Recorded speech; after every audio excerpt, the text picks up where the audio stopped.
going to be working on filling out the study guide for your Apex Geometry course. This is covering the study guide for 1.3. Like I said before, this shouldn't take more than 35 minutes. So if it's taking more than 35 minutes, make sure that you're talking to me so that we can figure out how to best support you in working through this material a little bit more quickly. So based on the reading, right, we wanted to summarize and write our own definition of logic. So if we're thinking about logic, a possible thing that we can describe it as is logic is using reason, right? Another way that you can talk about it is logic is the study of reason and exploring why certain things make sense. There we go. There are a lot of different responses. There's no one right answer for this one. Let's move on to number 2. So it says, fill in the blanks to describe the diagram below, right? Then follow the directions. So what we see in this diagram over here is that this is a Venn diagram, and it shows how logic works.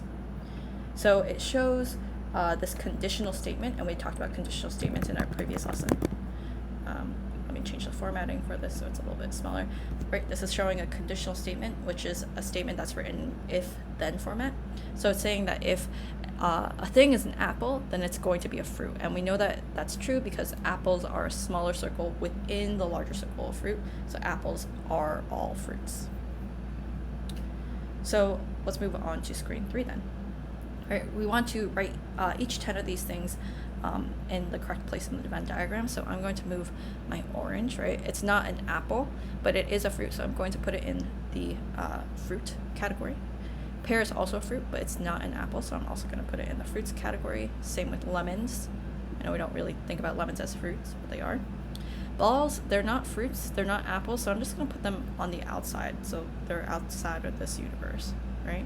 Apples are apples. A cup is neither a fruit nor an apple, so I'm just going to put it on the outskirts of our universe. A banana is a fruit, but it's not an apple, so I'm just going to put it in the fruits circle. A dog is not a fruit or an apple, so I'm just going to put it outside of our universe. A cherry, it's a fruit, but it's not an apple, so I'm just going to put it in the fruits circle. So your Venn diagram should look something similar to this. So let's fill in the blanks over here, right? So whenever we have 2 Venn diagrams, we have something special going on, right? 2 Venn diagrams are logically equivalent, so they come to the same conclusion when they have a place for all the same items, right?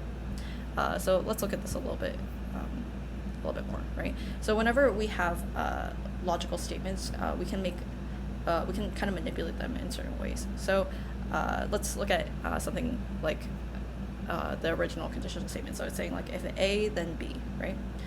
Then if we take the converse of that conditional statement, right?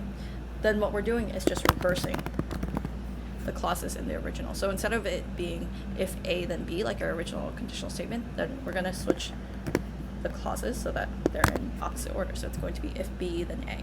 Right? So an example of this is if my original conditional statement was if it's raining, I'm going to bring an umbrella, then my converse would be if I have an umbrella, if I'm going to bring an umbrella, then it's raining, right?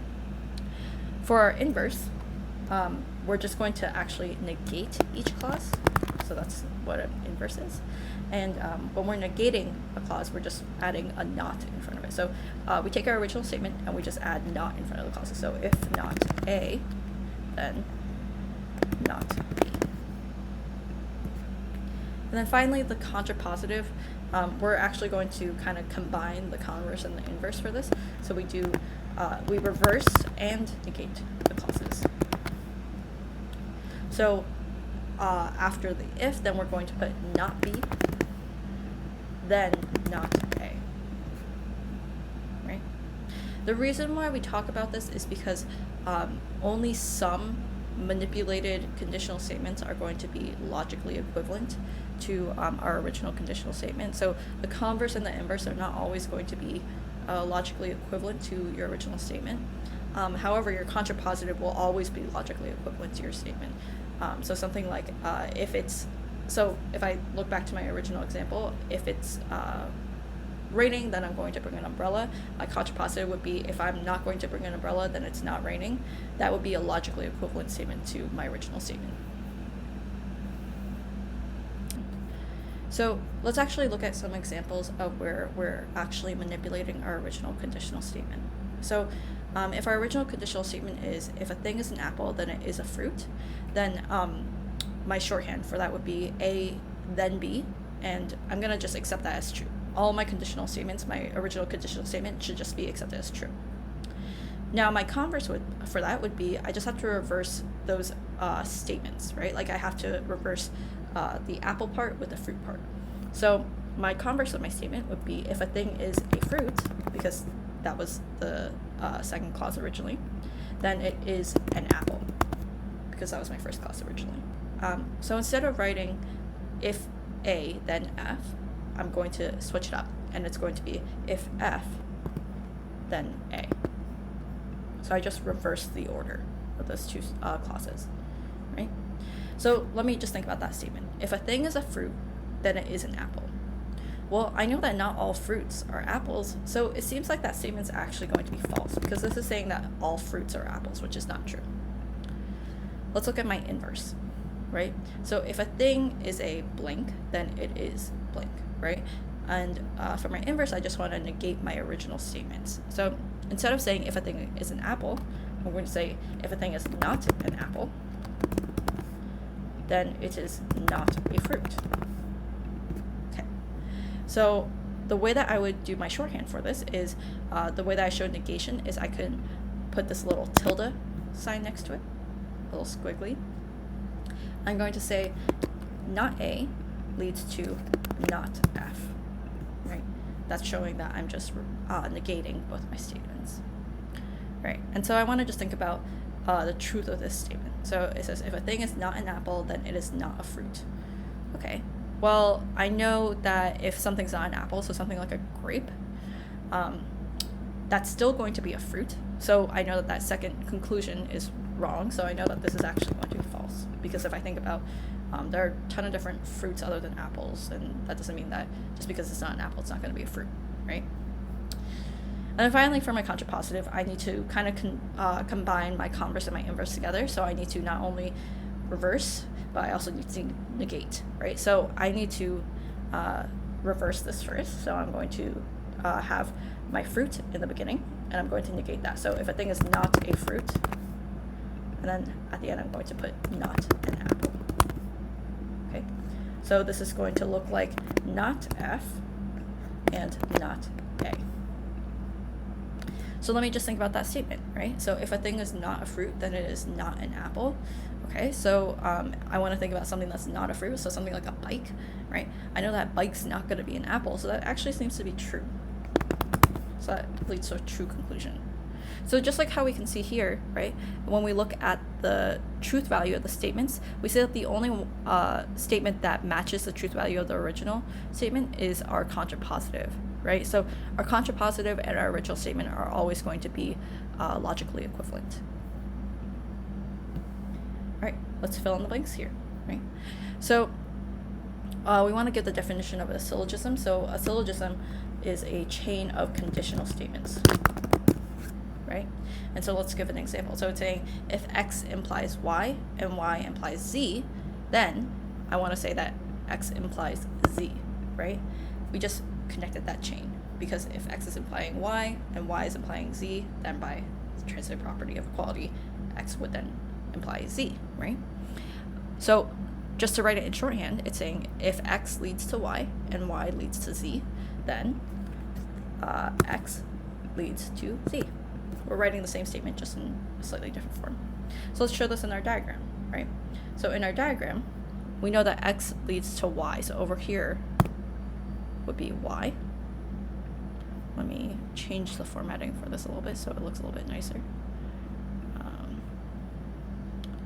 Let me make it a little bit wider. There we go. And then over here, we know that Y implies Z, right? So let me just change the formatting so it's a little bit nicer to see, right? And so let's just check that my last statement, X implies Z, still holds.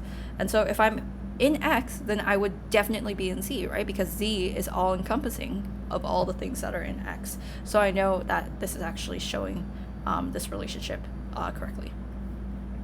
Now we're on to our sixth question, right? And we want to just practice actually placing words where they belong, right? So we want to try to write each of these 4 words, soap, salty, sandy, and windy, in each of these diagrams, right?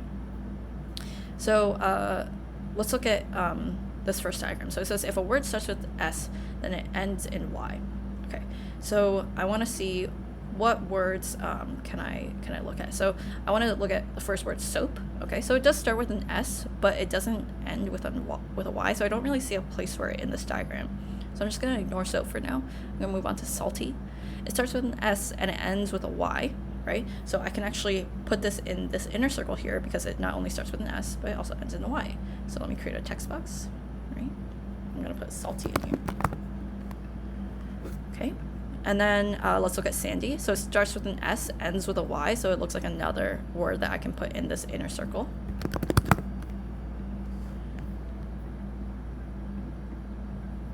And then let's look at my last term. So it says, so it's windy, right? So windy does not start with an S, but it does end in a Y. So it looks like I can actually put this in this outer circle here. So it's not going to belong to that inner circle there, but it does belong to that outer circle. Okay. And so we just placed those words right there. Let's see if there's a place for soap in this diagram B, right? So it says some words that start with S end in Y. Okay, so when I look at soap, it does start with an S, but it doesn't end in a Y, so I know it's not going to be in this intersection here, so it's just going to be in this outer circle right over here. So we're going to place soap right over here. Okay. And then I know that sandy and salty, they both start with an S and end with a Y, so it does work in this intersection here, so let me just place that right over here. And then windy is a word that does end with a Y, but it doesn't start with an S, so it's not going to be in the intersection, so we're going to put it right in that little outer circle there. So let's look at these two Venn diagrams and actually like compare them, right? So it's asking, are the two Venn diagrams logically equivalent? And we want to explain why or why not, right? And so when I look at these, they're not representing the same idea, right? Because in my first diagram, I didn't have a place to put the word soap, but in my diagram B, I did have a place to put the word soap. So no, diagram B has a place for soap, and diagram A does not. So I know that these are not logically equivalent, and let me just make the font a little bit smaller so it's not as weirdly formatted. Let's look at the next question. So it says, how does diagram A show that its conjecture is false? Okay, so one way that diagram A shows that its conjecture is false is that there's no place for soap, right? There's no place to write soap. So it looks like it's false, right? It's not really taking in all the things that we were trying to place, right? And then it says, how does diagram B show that its conjecture is true? Well, just kind of for the same reason why diagram A shows that the conjecture is false. There is a place for every word that we have to place, right? So we know that diagram B is going to be correct. Right? So hopefully this was helpful. You can definitely look at this video again or look at your notes again in order to help you with your quiz, but you should be good to move on to 1.3 quiz now.